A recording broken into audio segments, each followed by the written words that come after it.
थंडा पागरे सकाळे हेउ कि संध्यारे एमिति फुला फुला पुरे भरपूर होता सफ्ट पूरी जदि खावाई मिल जाए ताहले पूरा खाइबाटा ही जमी जाए।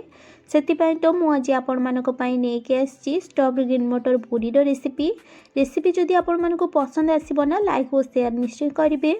चलतु रेसिपी को स्टार्ट करनवा। नमस्कार, किचन सिद्धलक्ष्मी को आपण मानक बहुत बहुत स्वागत। पूरी बनवाई प्रथम आम डोटा बनई रेडी करवा। से देखूँ गोटे मिक्सिंग बाउल नहीं जाइए। मुझे गोटे कप अटा एड कर नौची। जेहेतु पूरी को आज मु अटा मैदा मिक्स करके बनैबी से सेम परिमाण मु गोटे कप मैदा नहीं जाऊँगी। आपण मैंने चाहिए यह खाली अटा ना खाली मैदान बनई रेडी करें।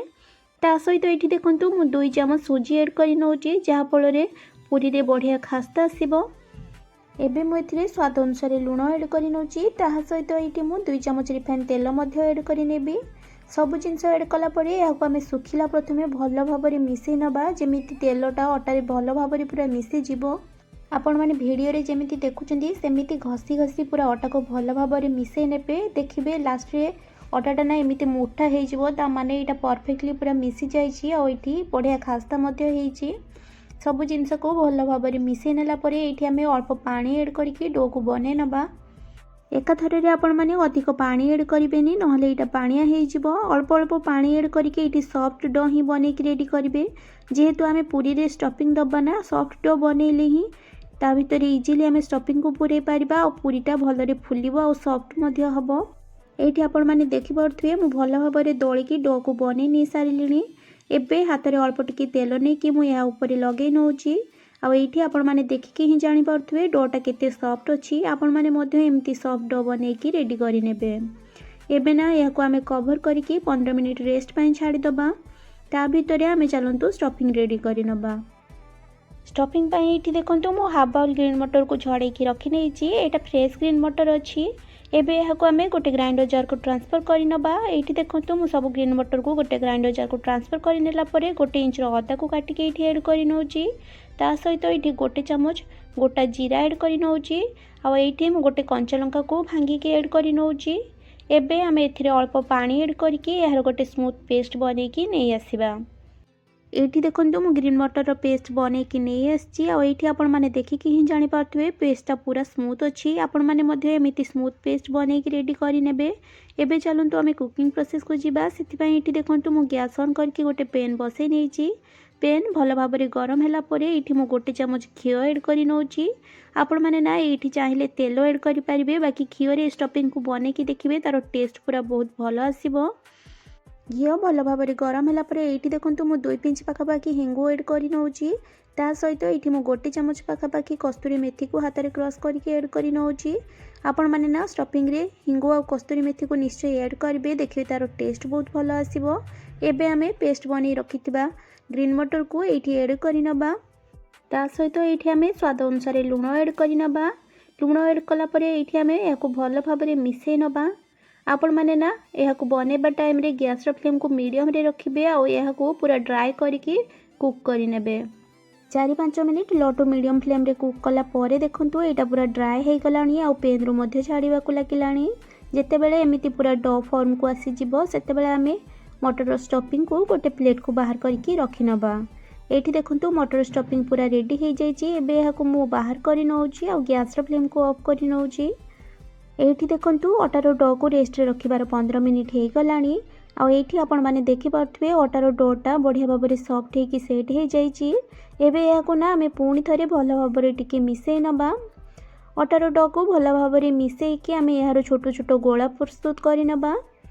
वीडियो रे जमीती देखुचंती यहाँ प्रथमे रोल करके से छोट छोट गोला प्रस्तुत करनियंतु आ गोला गुड़ी को भल भाव में गोल करके रखिनवा। ये देखूँ मु सब गोला गुड़ी को भल भाव में गोल करके रखी नहीं। जेहेतु आम ए स्टफिंग दबा ना आपण मैंने एमती मीडियम साइज गोला गुड़ी को प्रस्तुत करेंगे। एबे यहाँ साइड रखिला ये देखूँ मु जो ग्रीन मटर स्टफिंग बनई ना ताकू एमती छोट छोट गोला प्रस्तुत कर जहाँपर आम स्टफिंग दवाई इजी हम।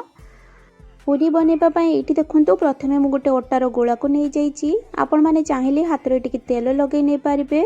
हाथ में तेल लगे आपण मैंने वीडियो रे जमीती देखुंती ठीक जमी मंडा पिठा तैयारी करती ना से अनुसार आपण मैंने गोटे बाउल टाइप रो बनी नेबे जहाँफल स्टफिंग दवाई इजी हम।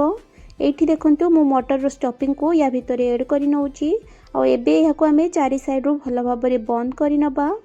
वीडियो रे आपण माने जेमिति देखुचंती सही प्रोसेस रे करि नेबे। स्टफिंग को भर्ती कला परे ना हाथ रे आपण माने एमिति घोरे की पूरा गोल करि नियंतु आ तापरे ताको एमिति हाथ रे रखी ही प्रथमे फ्लैट करि नेबे जहा फल स्टफिंग टा चारि आडे भल भाबरे जीवो। एठी हाथ रे टिके फ्लैट करि नेला परे एबे आमे गोटे बेलन बाड़ी नेकी ताको हल्का हाथ रे भल भाबरे बेली नबा। बेलिबा पूर्व आपण माने बेलन बाड़ी और चक्की रे मध्य टिके तेल लगे नहीं पारिबे जहा फल इजिली पूरीटा को बेली पारिबे। नहले तो अटा देकी मध्य आपण माने पूरी को बेलिकी रेडी करि पारिबे। एठी आपण माने देखि पारथे मु पूरी को गोटे बेलिकी रेडी कर सारलिनी आ यार थिकनेस टा आपण माने देखंतु याको बेसी मोटा कि पतला करिनी एमिति थिकनेस रे रखी कि आपण माने सब पूरी को बनै नेबे। एठी मु आपण मानको आ गोटे पूरी मध्य बनै कि देखि दोची देखंतु गुळा नै कि प्रथमे एमिति भल भाबरे मंडा पिठा भलिया करि नियंतु गोटे ठीक बाउल शेप रो एमिति करि नेला परे या भितर स्टफिंग दे कि याको आमे पुनी थरे भल भाबरे सील करि नबा। एठी आपण माने सील करला परे ना हाथ रे एमिति याको भल भाबरे टिके प्रेस करि करि फ्लैट करि नेबे जहा फल स्टफिंग टा पूरा चारिआडे भल भाबरे स्प्रेड हेकि रहिबो। तापरे हल्का हाथ रे आपण माने याको बेलिकी पूरी को रेडी करि नेबे। आपण माने तो देखि पारुथबे पूरी एठी बिल्कुल भी कोटा फाटुनी कि ता भितर स्टफिंग मध्य बाहरुनी। ता पई ना आपण माने सॉफ्ट डो बनै कि रेडी करिवे ता सहित स्टफिंग को पूरा ड्राई करके कुक करिवे आउ याको भल भाबरे बेली नेबे। देखिबे बिल्कुल भी एटा फाटिबनी। सब पूरी को आपण माने सेम प्रोसेस रे रेडी करि नेला परे आमे चलंतु कुकिंग प्रोसेस को जिबा। पूरी बेलिबा टाइम रे ना एठी देखंतु मु गैस ऑन करके गोटे पैन बसै नीची आ सेथि रिफाइन तेल मध्य ऐड करके ताको गरम होबा पई रखि देइथिली। तेल पूरा भल भाबरे गरम हेकि जेते बेले धुआं बाहरिला सेते बेले मु एठी पूरी को ऐड करि नीची आ एठी ना पूरी को ऐड कला परे ताको एमिति टिके प्रेस करि नेबे नहले तो ता ऊपर को तेलटा टिके एमिति दे देबे। देखिबे पूरीटा बहुत शीघ्र फुली जिवो। पूरीटा फुली गला परे ताको आमे ओल्टाई नबा। एठी ना पूरीटा बहुत लाल करके भाजिबा दरकार नहीं जेहेतु आमे एथिरे मैदा पकईचे ना एथिरे टिके धला धला रहिबो पूरीटा आ खाइबा पई मध्य बहुत भल लागिबो। एमिति पूरी पूरा भल भाबरे फुली गला परे आ टिके टिके जस्ट लाल हैला परे याको आमे बाहर करनबा गोटे स्ट्रेनर को। एठी देखंतु मु पुणी आ गोटे पूरी पकईकी आपण मानको कुक करके देखौची। वीडियो रे जेमिति देखुचंती सेही अनुसार करि नेबे। देखिए पूरी बिल्कुल भी फाटिबनी आ सब पूरी एमिति पूरा फुला फुला बनिकी रेडी होबो।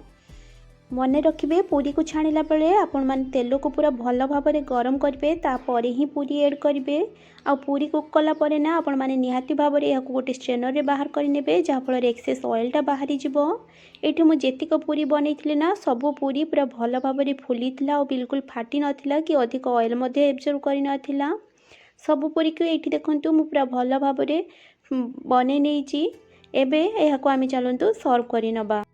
एठी देखंतु मु पूरी को ना गोटे बिना प्याज रसुण रो फुलकोबी आलू रो तरकारी सहित सर्व करछि।